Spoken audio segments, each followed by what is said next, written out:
Qué bello, qué hermoso y qué fuerte cuando Dios nos habla, ¿verdad que sí? Muchos de nosotros siempre en nuestras oraciones estamos pidiendo a Dios: Señor, háblame, Señor, háblame, Señor, háblame, quiero escuchar tu voz. El detalle es que cuando nos habla Cristo Santo, no necesariamente es lo que queremos escuchar, ¿verdad? Porque ¿qué le podemos ocultar a Dios, amada iglesia?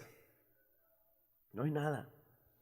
Ni siquiera la intención del corazón, es decir, ni siquiera lo que no digamos.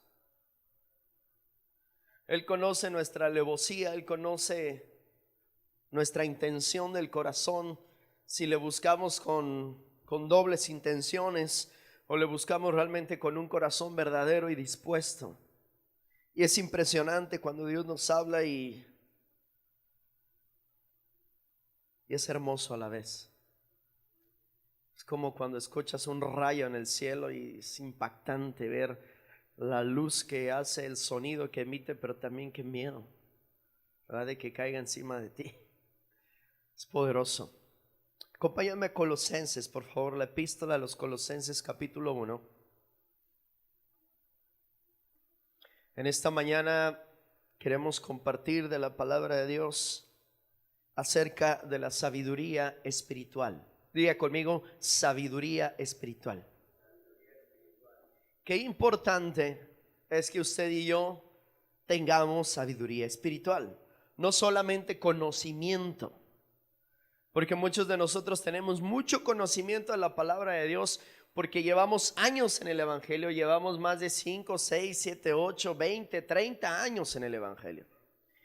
Pero aunque tengas conocimiento de la palabra de Dios, si no tienes sabiduría espiritual, de nada nos sirve.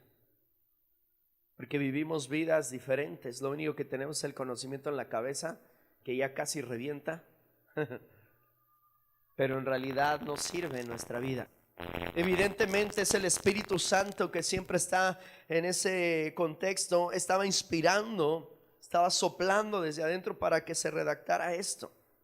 Y justamente ahí en tu Biblia, el pasaje de Colosenses capítulo 1, versículo 3. Es más, desde el versículo 3, gracias. A partir de ahí estaremos compartiendo, y justamente en su Biblia le decía que ahí dice: Pablo pide que Dios le conceda sabiduría espiritual. Cierre sus ojos, vamos a hacer una oración, porque yo quisiera tomar estas palabras del apóstol Pablo y pedirle al Señor en esta mañana que nos dé sabiduría espiritual. Amén. Cierre sus ojos. Padre, gracias te damos, Señor, en esta mañana.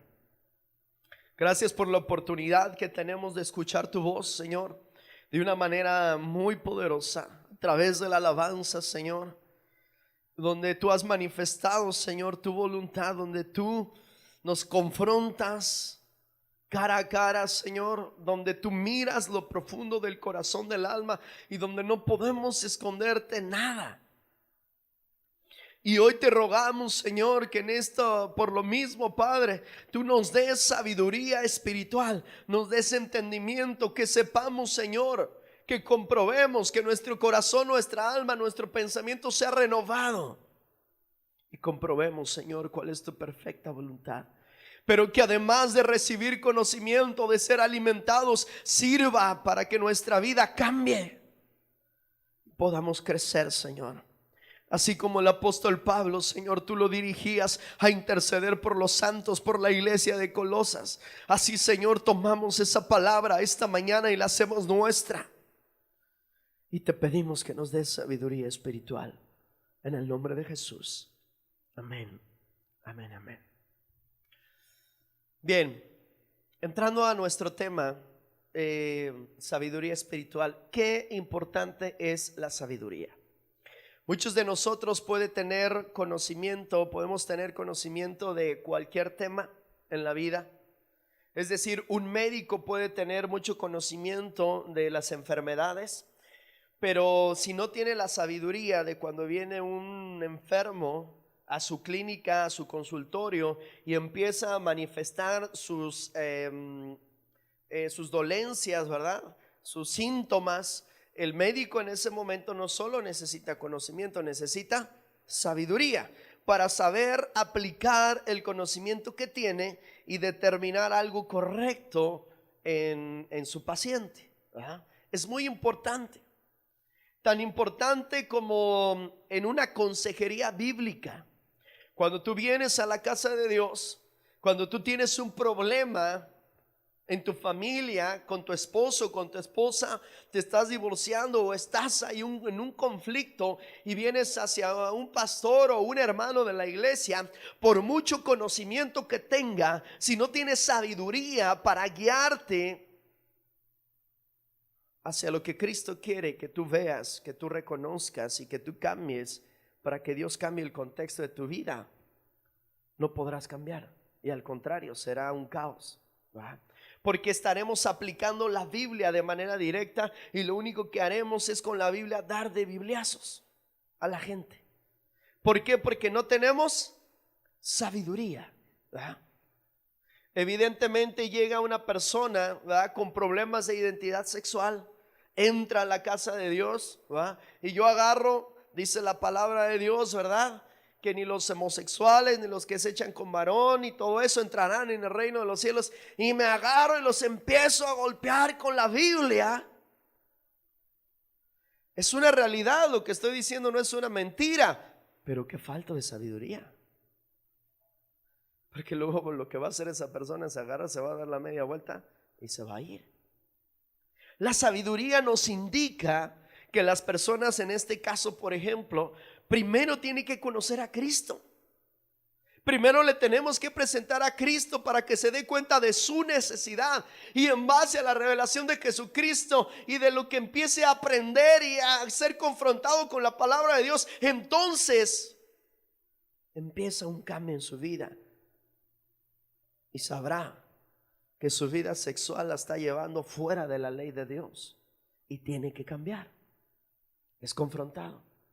Pero ¿qué necesidad tenemos de tener sabiduría? Los padres mismos, ¿verdad? Yo soy tu madre, yo soy tu padre y aquí se hace lo que yo quiera, lo que yo diga. ¿Cuántos han escuchado eso? Yo lo escuché de mi padre. Le digo algo, ahora entiendo que falta de sabiduría. Porque lo único que estás haciendo es provocar a tu hijo. ¿A qué? A rebeldía. Es una realidad, nadie te quita tu autoridad, pero con sabiduría la tienes que manifestar, abrazar, amar y con amor dar indicaciones. Tú, con la sabiduría que Dios te da, guiar a tus hijos. ¿Sí? Pero los papás les falta sabiduría. A los hombres nos falta sabiduría como esposos. Yo soy la cabeza. La Biblia dice en Efesios que tú te tienes que sujetar a mí y te callas.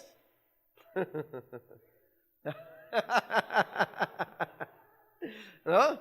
Y las hermanas evidentemente, pero si así como va a sujetar aquí un filisteo impío. Al contrario, y ahí dándose de bibliazos el uno al otro. David le cortó la cabeza a Goliat, yo te la voy a cortar a ti. ¿Verdad? Y en ambos casos falta de sabiduría. Ese es el problema. No hay entendimiento, hay mucho conocimiento en el pueblo de Dios, hay muy poca sabiduría.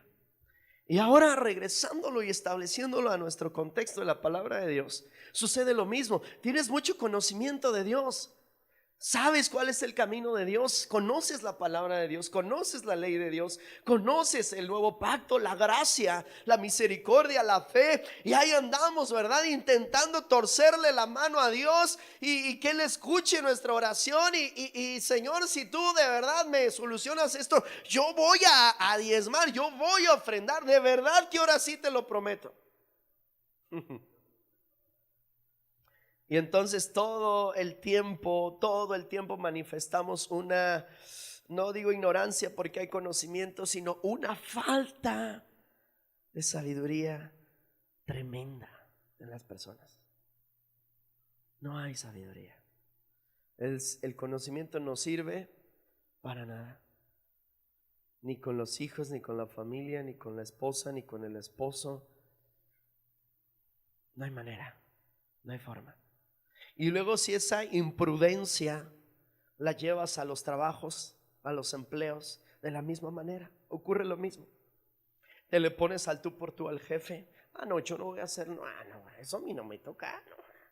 Y ahí estamos refunfuneando con nuestras caras, con nuestras actitudes, inventando cosas, hablando cosas de más, sonceras nada más, y lo único que denotan es sabiduría, y te quedarás sin trabajo.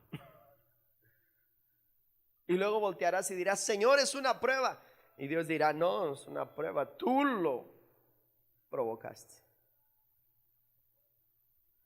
Y aquí el apóstol Pablo está pidiendo sabiduría. Acompáñenme a la palabra de Dios.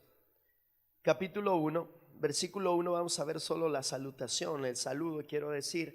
Y luego de ahí nos enfocaremos en el versículo 3 en adelante, donde nos detendremos en el versículo 9, que es nuestro pasaje, nuestro punto central. Para que en esta mañana usted medite y compruebe y le pida a Dios urgentemente sabiduría. Porque hasta nos acercamos a Dios pensando que lo podemos engañar. Lo que Dios nos acaba de decir es tremendo. Te acercas a mí diciéndome que ya no quieres ser tal, y te sales de mi presencia y haces lo mismo. O sea, nos acercamos a Él porque ya sabemos cómo acercarnos. Inclusive ya sabemos las palabras que debemos de decir. ¿Cuál va primero? ¿Cuál va después? Señor, si tu mano estuviera conmigo y me librare, y hasta no sabemos los versículos y le intentamos, parece que como que quisiéramos tocar el corazón de Dios, el manto de Dios, e inclusive muchos dicen: es que no he sentido a Cristo, y si logramos sentirlo, entonces siento ya el perdón de Dios. Y falta de sabiduría, porque pones la fe, el sacrificio de Jesús, la gracia en la basura. Todo lo resumes a sentir, a tu sensibilidad, que para empezar está por los suelos, ¿no? La sensibilidad del ser humano. Entonces todo eso denota falta de sabiduría. No es que también hagas una oración, es que tú abras tu corazón delante de Dios y Él vea lo profundo de tu ser, y que te dejes guiar por su propósito. Amén. Y entonces ahora sí el pasaje, ya no me distraigan, ya ven. Versículo 1. Pablo dice: apóstol de Jesucristo por la voluntad de Dios, y el hermano Timoteo, a los santos y fieles hermanos en Cristo que están en Colosas, la iglesia de Colosenses. Gracia y paz sean a vosotros, de Dios nuestro Padre y del Señor Jesucristo. Y ahora sí, versículo 3.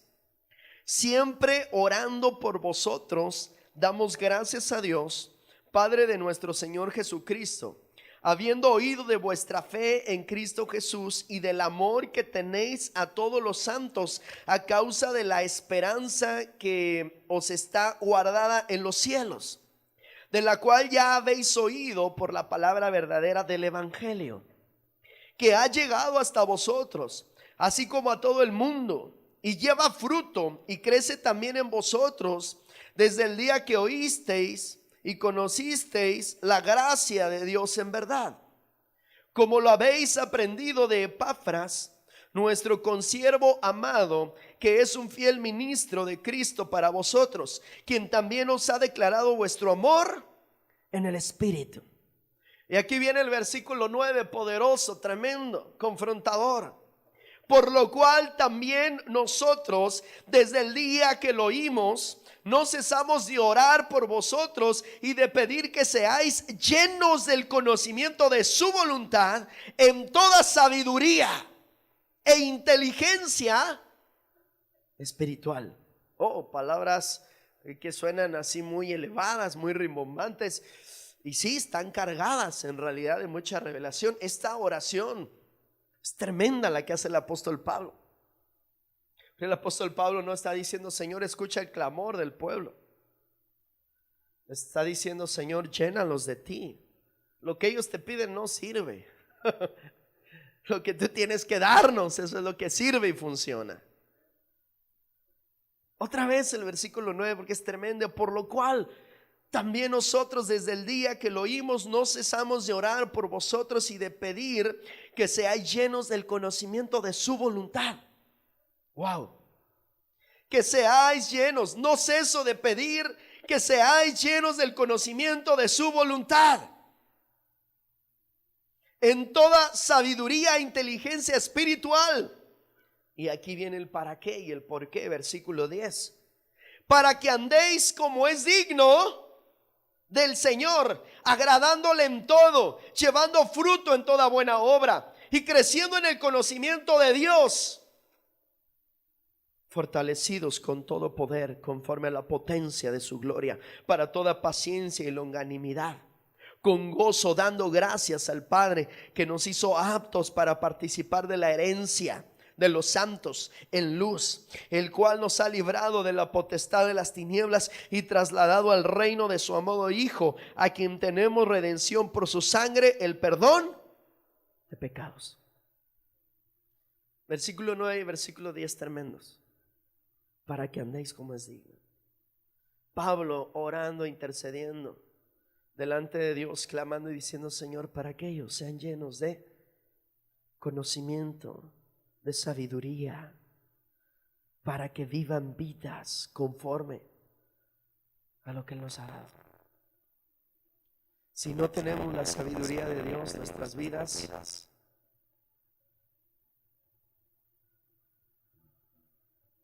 son un papalote. Para donde le sopla el viento. Para allá va. Va para allá. Va para allá. Qué importante. ¿Cuántos de los que están aquí tienen sabiduría?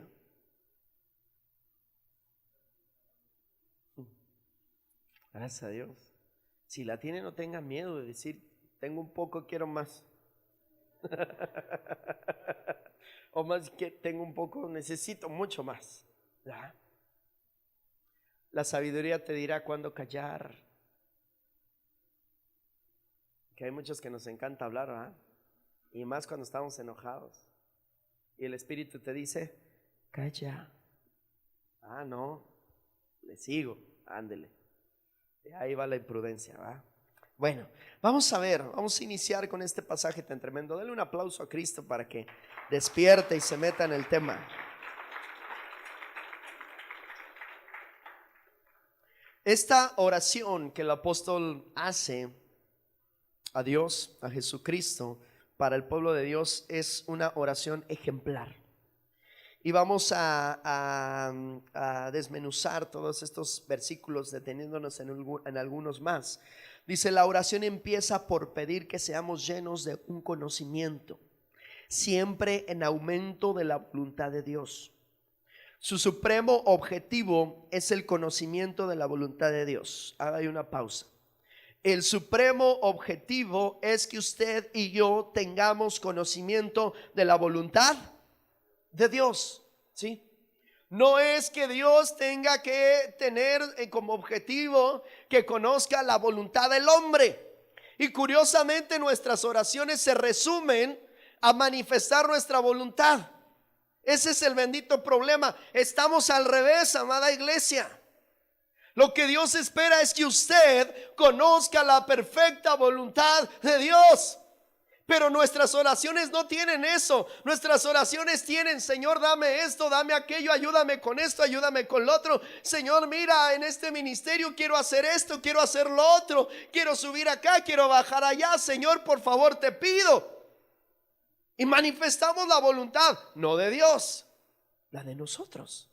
Sea lícita o no sea lícita, manifestamos la voluntad de Dios. Y eso es un conflicto y un problema, porque tenemos al revés la situación. De hecho, cuando Jesucristo estaba enseñando a orar a sus discípulos, Él les estaba diciendo: oraréis así, ¿verdad? Padre nuestro que estás en los cielos, santificado sea tu nombre, vénganos tu reino, hágase ¿qué? ¿En dónde? Así como en el cielo. O le decimos: Señor, escucha nuestra voluntad y hágase como yo digo. ¿Verdad que no? Pero curiosamente en la práctica eso es lo que hacemos. ¿Sí o no? Ahora sí, ¿cuántos dicen amén? Yo sabía. No se preocupe, yo también soy del mismo club y estoy entendiendo y conociendo. ¿Va? Porque ese es el problema.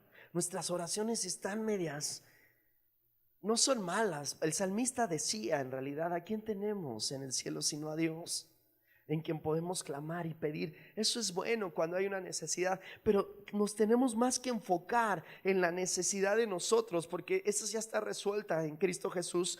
Más enfocar en su voluntad. ¿Cuántos quieren conocer la voluntad de Dios? Eso es lo que está diciendo el apóstol Pablo aquí. ¿Sí? Su supremo objetivo es el conocimiento de la voluntad de Dios. Se trata no tanto de hacer que Dios nos preste atención. Se trata más bien de que nosotros le escuchemos a Él. Y vuelvo al punto. ¿Cómo están nuestras oraciones? Padre nuestro, Señor, mira, Dios, gracias, Cristo, y santificado sea tu nombre, y gloria al Señor, y aleluya. Y wow, qué oración, llevo una hora, ¿no? Y hable usted. Y termina en el nombre de Jesús, amén. Hombre, me siento lleno en la unción del Espíritu de Dios. Sí, que bien. ¿Y Dios qué le dijo? Ah, caray, no, pues no sé, nada. Pero sí oré. No, pues sí, pero no se trata de lo que usted diga, se trata de lo que Él le comunique. Entonces esto va a venir a revolucionar nuestro pensamiento. Esto tiene que venir a revolucionar nuestra idea de la oración, nuestra idea de la intimidad con Cristo Jesús, porque el que tiene el plan es Él, no nosotros. El que tiene los propósitos es Él, no nosotros, amada iglesia. Entonces, qué importante es que nosotros entendamos, que nosotros escuchemos la voz de Dios, que nosotros conozcamos su perfecta voluntad.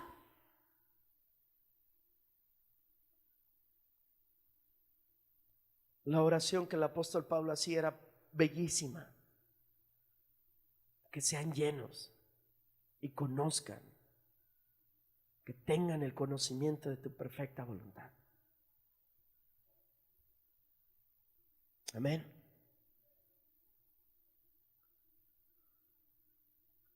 No debemos de estar tratando, amada iglesia, de convencer a Dios para que haga lo que nosotros queremos. Deberíamos más bien de estar ocupados de descubrir lo que Él quiere que nosotros hagamos.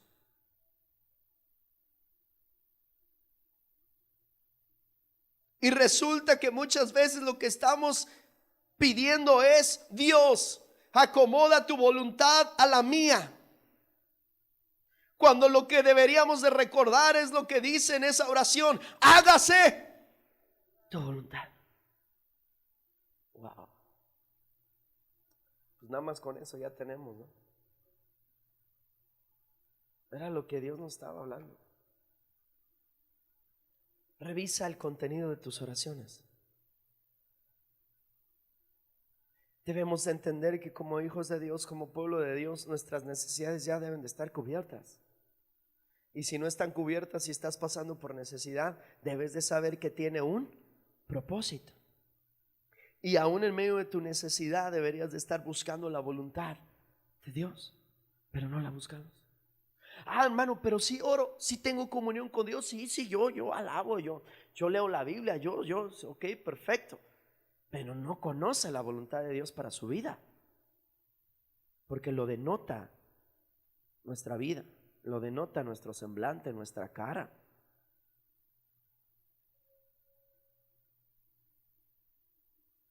¿Me está siguiendo?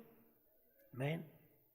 Bueno, este conocimiento de Dios se ha de traducir a nuestra situación humana particular. Pedimos sabiduría y entendimiento espiritual. La sabiduría espiritual, si quiere anotarlo, sabiduría espiritual en griego es Sofía, que se podría describir como conocimiento de los primeros principios. El conocimiento es, en el original, sinesis, que los griegos describían a veces como un conocimiento crítico, con lo que querían decir la habilidad de aplicar los primeros principios a cualquier situación dada que nos pueda surgir en la vida. Entonces, la sabiduría espiritual es aquel conocimiento que yo puedo aplicar en mi diario vivir, en cualquier necesidad, en cualquier cosa particular que yo tenga en la vida. Si yo tengo sabiduría espiritual, el conocimiento que tengo de Dios lo voy a poder aplicar en mi vida. ¿Cuántos aplican la palabra de Dios a su vida?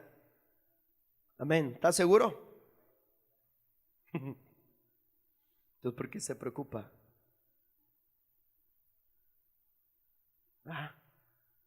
Por ahí hay un eslogan que lo sacaron de la palabra de Dios, me gusta mucho.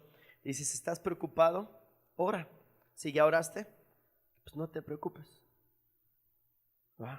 ¿Por qué? Porque traes tus cargas a Dios. Se supone que tú confías en Dios. Se supone que Dios tiene un propósito para tu vida. Tú las elevas, las dejas. Señor, en ti confío, mi vida está en ti, yo camino contigo. Entonces no tengo de qué preocuparme. Estoy aplicando el conocimiento que tengo en una situación particular. A eso le llamamos sabiduría espiritual. Exactamente. Pero resulta que nos cuesta mucho trabajo el tema de la sabiduría espiritual porque no la aplicamos. Luego nos alteramos, luego empezamos: ¿qué voy a hacer? Híjole, y llámale aquí, y llámale allá, y a ver qué hago, y qué vendo, y qué empeño, y qué hago aquí, y qué subo, y qué bajo. Y es un problema. ¿Por qué? Porque nuestro corazón, nuestra alma se llena de temor, se llena de tribulación, se llena de tanta cosa. Y lo único obviamente que sabemos ya ahorita con la palabra de Dios es que nos falta sabiduría espiritual. La palabra de Dios es aplicable a nosotros. Dice la escritura que donde hay celos y envidia, toda obra perversa. Pero ¿cuántos de los que están aquí en sus casas, en sus familias, manifiestan celos? No tienes sabiduría espiritual. ¿Sabes qué es lo que va a producir tu inseguridad y tus celos? ¿Sabes qué va a producir? Toda obra perversa, lo dice la escritura. Y si yo no lo entiendo porque conozco la palabra de Dios y no lo aplico, entonces no tengo sabiduría espiritual. No sé cómo aplicarlo. Y así en cada cosa que yo esté pasando, en medio de la tentación. Una tentación sexual, Dios, ¿qué te dice? Quédate a luchar. No, ¿qué te dice? ¡Huye! Cuando tú aplicas eso y hay una tentación, ay, Dios te bendiga, ay, nos vemos. ¿Por qué? Porque pues, tengo sabiduría espiritual. Ni loco de quedarme ahí a ver qué sucede. ¿Por qué? Que voy a caer, voy a pecar. Soy hombre, soy mujer, soy carnal también. Soy carne. Entonces el entendimiento, la sabiduría espiritual es necesaria, porque fíjese que el versículo 10 lo que dice: para que andéis, ¿qué? Como es digno del Señor, agradándole en todo, llevando fruto en toda buena obra. En Proverbios nos enseña lo opuesto a sabiduría. ¿Cuál sería la frase opuesta a sabiduría? Hay una más: necio. Exacto. Somos insensatos y somos necios. Te dice Dios: camina por aquí, haz esto. No, ahí vas para el otro lado. Pero tiene el conocimiento de Dios el hermano. Sí, pero no tiene nada de sabiduría.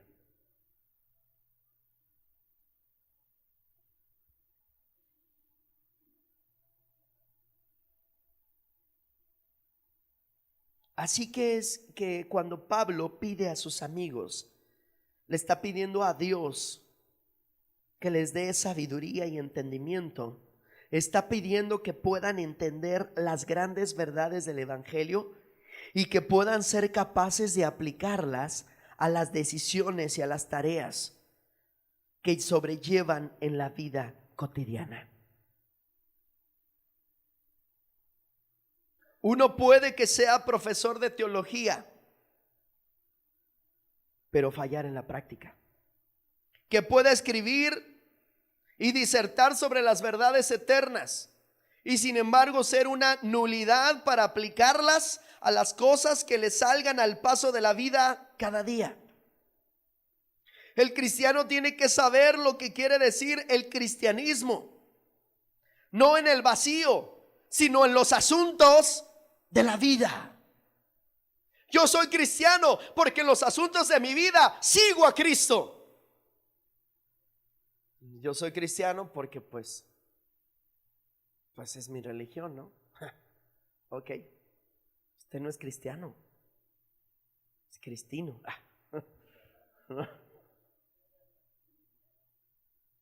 Ríase con ganas, no se preocupe, puede disfrutar. Está.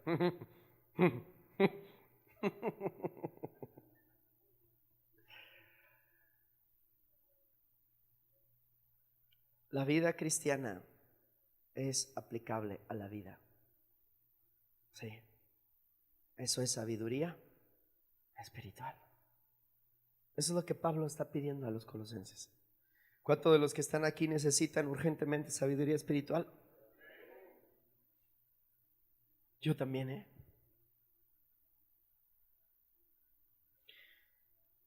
Nos va a librar de muchos problemas.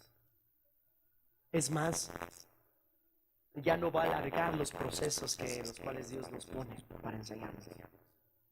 Porque por la insensatez y por la necedad, usted y yo alargamos los tiempos. Y ahí estamos solo en Israel. Vuelta tras vuelta. No entendiste y va de nuevo, y no entendiste y va de nuevo. Y más te enorgulleces, no. Y Señor, y doblo mis rodillas como Job. Y clamo, y Señor, ¿por qué me diste esta vida? Para esto me diste esta vida. Y Dios desde los cielos así no vas observando. Cuando le contesta y le dice: ¿dónde estabas el día que yo hice la tierra? ¿Dónde estabas cuando le puse medida al mar? ¿Dónde estabas cuando yo hice esto? ¿Dónde estabas cuando yo hice aquello?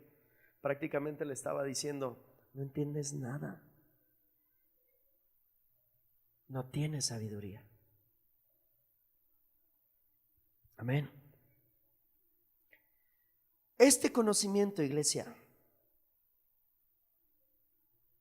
tiene que ser aplicado a nuestra vida práctica. Este conocimiento de la voluntad de Dios y esta sabiduría debe conducir a la conducta correcta. Pablo pide que sus amigos se conduzcan de tal manera que agraden a Dios. No hay nada en el mundo más práctico que la oración. No es evasión de la realidad la oración. La oración y la acción van de la mano.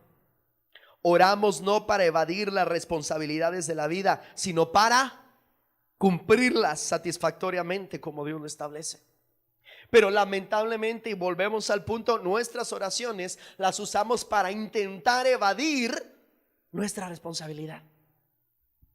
Señor, te pido que ya me saques de esta situación. Señor, ya quita tu pie. Señor, ya fue mucho tiempo, Señor. Y Dios dice: hijo mío, no entiendes. En vez de decir: Señor, asumo la responsabilidad, enséñame, para que entonces a través de esto yo pueda conocerte. Pero no, estamos intentando usar la oración para evadir. Señor, dame otro trabajo, Padre, porque mira, mi jefe es terrible. Me hace la vida imposible, me pone a trabajar.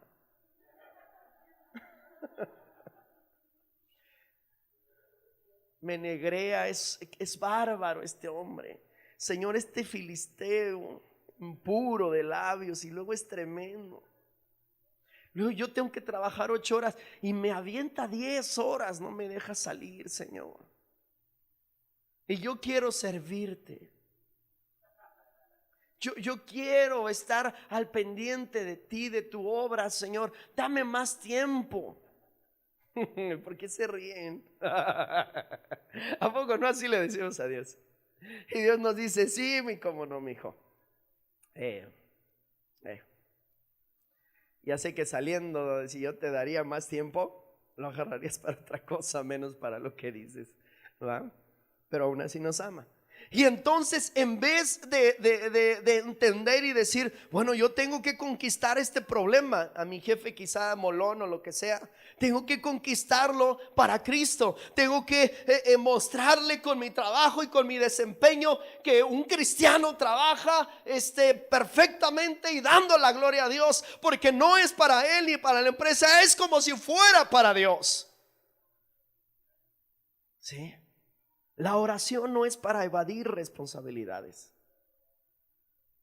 es para asumirlas y conquistarlas. ¿Sí? Cuando tengas una enfermedad, cuando tengas una situación, Señor, y declaro que no la tengo, no la tengo, no la tengo. Y ya casi decimos, nomás nos falta toco madera, toco madera. Ya hemos hablado mucho de ello. La confesión positiva es falsa, es una doctrina falsa. No estoy hablando de la declaración profética, es otra cosa. Pero muchos confunden la declaración positiva con una declaración profética. ¿Sí? La declaración positiva lo único que hace es negar los hechos. Y la fe no niega ningún hecho. La fe toma el hecho y te pone por encima de él. Si alguien te da un mal diagnóstico, tú no vas a decir, no, yo no tengo esto, yo no tengo. En el nombre de Jesús yo no lo tengo. En el nombre de Jesús yo no lo tengo. Ya hasta te operaron y te cortaron un pie y sigues diciendo que no lo tienes. Porque lo único que quieres es evadir la responsabilidad y el trato por el que Dios te está metiendo. No estás conociendo nada, no estás entendiendo nada de lo que Dios te está tratando de decir. Lo mismo ocurre en la economía. ¿Va? El conocimiento, la oración, la sabiduría de parte de Dios es para asumir la responsabilidad y decirle, Señor, estoy aquí parado frente a ti y tengo esta enfermedad, el médico me ha diagnosticado esto, aquí están los estudios, Señor, ok, no lo niego, tengo esto, pero en tu nombre me levanto y sé que me vas a sanar. Voy a esperar en ti, voy a caminar en ti, voy a fortalecerme en ti, esperar a que tú me cambies, esperar a que tú me transformes. Qué diferente es la verdadera fe a lo que es la confesión positiva. ¿Verdad? Muy diferente.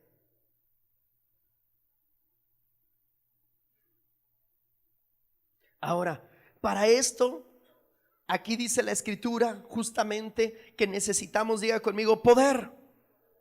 Por tanto, Pablo pide que sus amigos sean fortalecidos con el poder de Dios. No solamente que les sea dado conocimiento para saber cuál es la perfecta voluntad, no solamente que tengan la sabiduría espiritual, sino que además tengan el poder. Pablo pide a sus amigos que sus amigos sean fortalecidos con el poder de Dios, que sean llenos, que sean dependientes de Dios, de la gracia y el poder de Dios, para que ellos puedan llevar a cabo lo que tienen que hacer en medio de la necesidad. El gran problema de la vida no es saber lo que tenemos que hacer, sino hacerlo.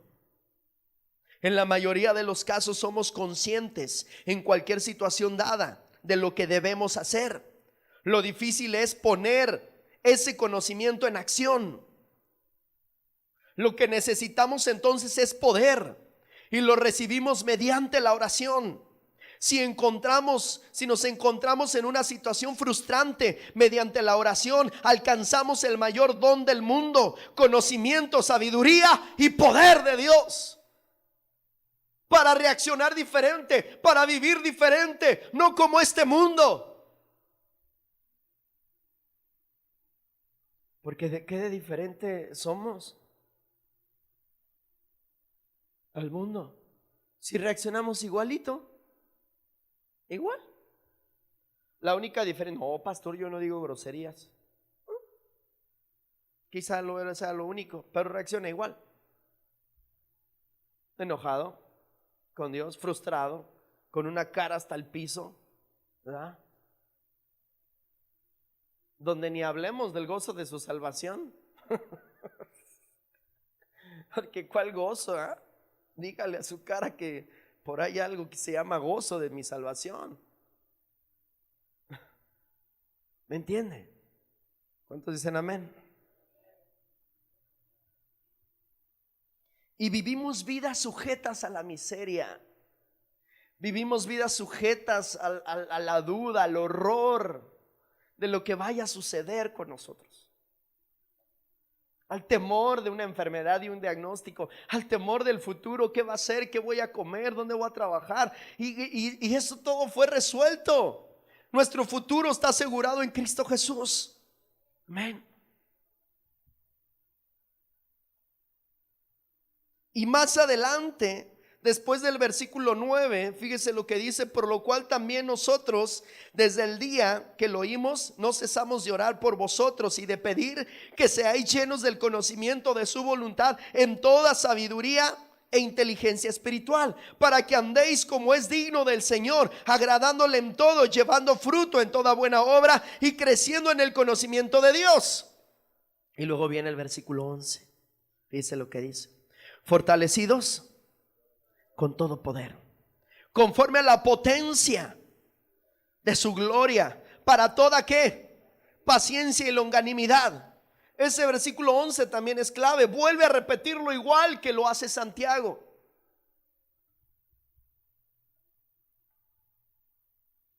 Hay tres grandes cualidades que está pidiendo aquí Pablo, además de la sabiduría y del conocimiento. Está pidiendo fortaleza, está pidiendo paciencia y está pidiendo, ¿cuál otro?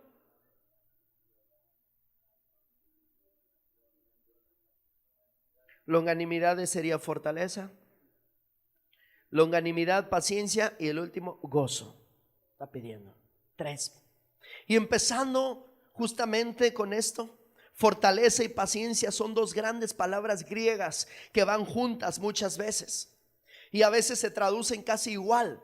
Fortaleza en el original es hipomoné, también a veces se traduce como paciencia. Y paciencia en realidad, en esencia, es macrotimia. Ya se lo he enseñado en otras ocasiones.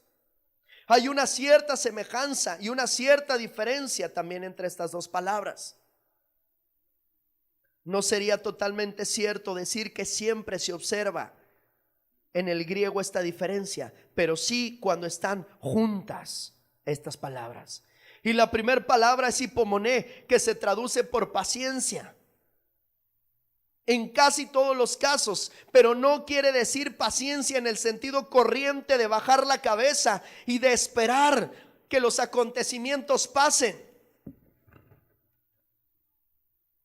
Quiere decir no solamente la habilidad de soportar cosas, sino la habilidad al soportarlas de cambiarlas en gloria.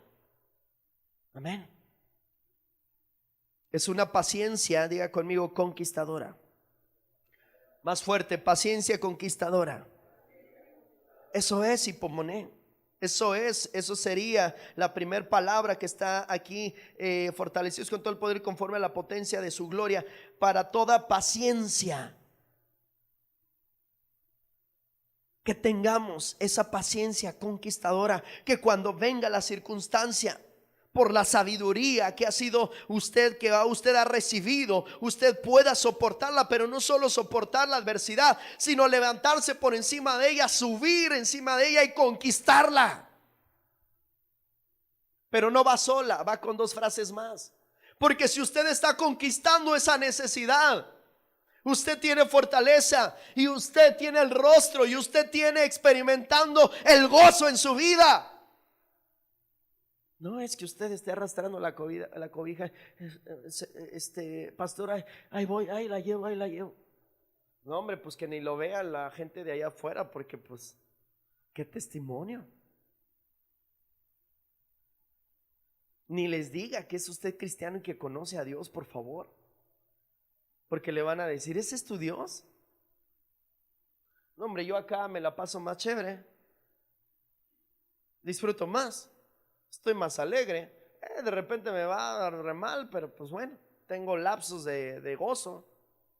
Mas sin embargo, cuando usted conquista sus pruebas, las situaciones donde Dios está permitiendo para que crezca fortalecido y con sabiduría, usted tiene el gozo de Dios, el gozo de su salvación. Y entonces la gente le dirá, ¿cómo le haces? Y tú le dirás, es que Cristo está en mí, es que yo confío en Él, es que hay cosas diferentes. No importa la necesidad, no importa lo que venga, Cristo me pone por encima de eso. Amén. La otra palabra, macrotimia, se suele traducir por longanimidad o por paciencia también en la Reina Valera. Quiere decir básicamente paciencia con las personas. Es la cualidad de mente y del corazón que le permite a uno soportar a las personas. No dice buenas, diga conmigo, desagradables. Es eso. La longanimidad, la macrotimia es la paciencia para soportar, para tratar con cualquier persona desagradable, de tal manera que no altere su integridad.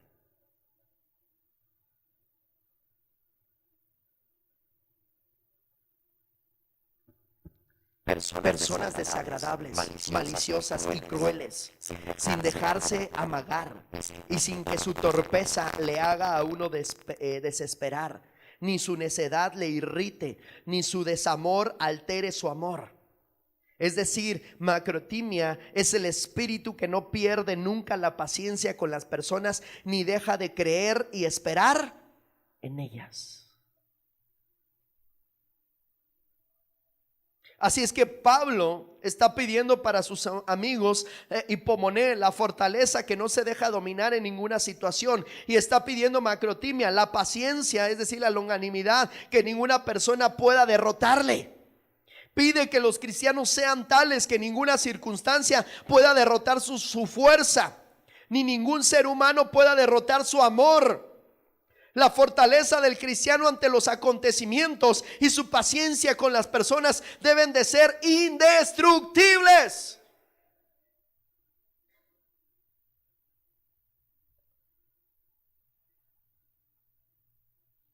Pero si alguien se te presenta, es mala persona, te dice algo y te enciende, te baja de la presencia de Dios, el Espíritu Santo se aleja de ti porque te bajas de la cruz. Y empiezas a pelear y a decir barbaridad y media. ¿Por qué? Pues es que él empezó. No tenemos fortaleza, no tenemos paciencia, no tenemos sabiduría, no tenemos nada. Y estamos a expensas de Satanás. Ya somos clientes de Satanás. Ya no es ni siquiera que Dios diga: ¿acaso has visto a mi hijo Moisés? Que mira cómo me alaba. ¿Acaso has visto a mi hija? ¿Quién le gusta decir yo? ¿Verdad? Que mira, que no, capaz que ni diga eso, porque Satanás diría: pues sí es mi cliente. Nada más le atraviesa un taxista y ya estuvo.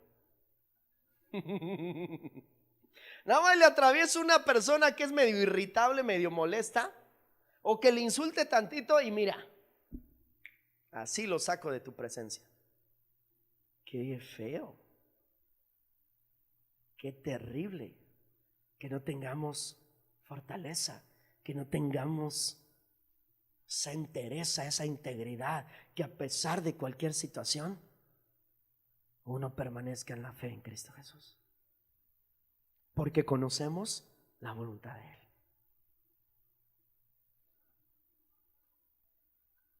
Además de todo esto, viene la última frase. Le está pidiendo gozo. El camino cristiano no es una pelea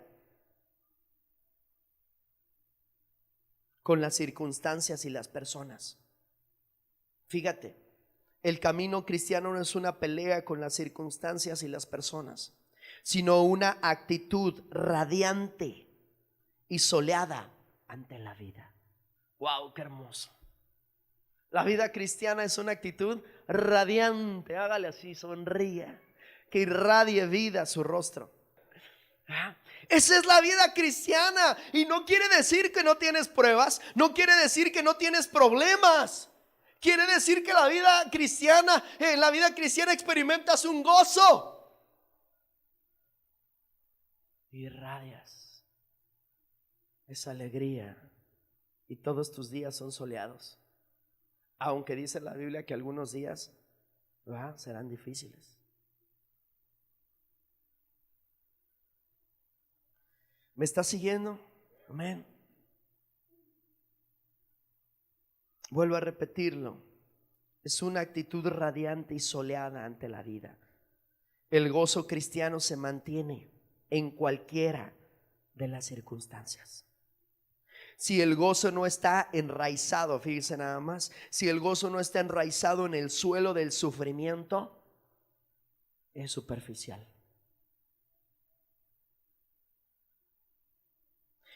Porque el verdadero gozo no está en la ausencia del sufrimiento, sino está enraizado en medio del sufrimiento, porque proviene del cielo, porque usted ha entendido la perfecta voluntad de Dios.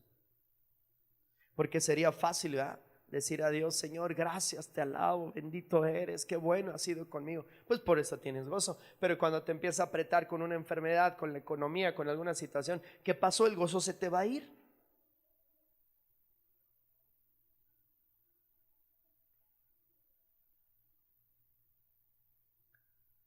Es fácil estar gozoso cuando las cosas nos van bien, pero la luminosidad cristiana es algo que no puede ahogar todas las sombras de la vida. Por tanto, la oración cristiana es: dame, Señor, la victoria sobre todas las circunstancias, la paciencia con todas las personas y el gozo que ninguna circunstancia ni persona me pueda quitar. Y estoy terminando con esto.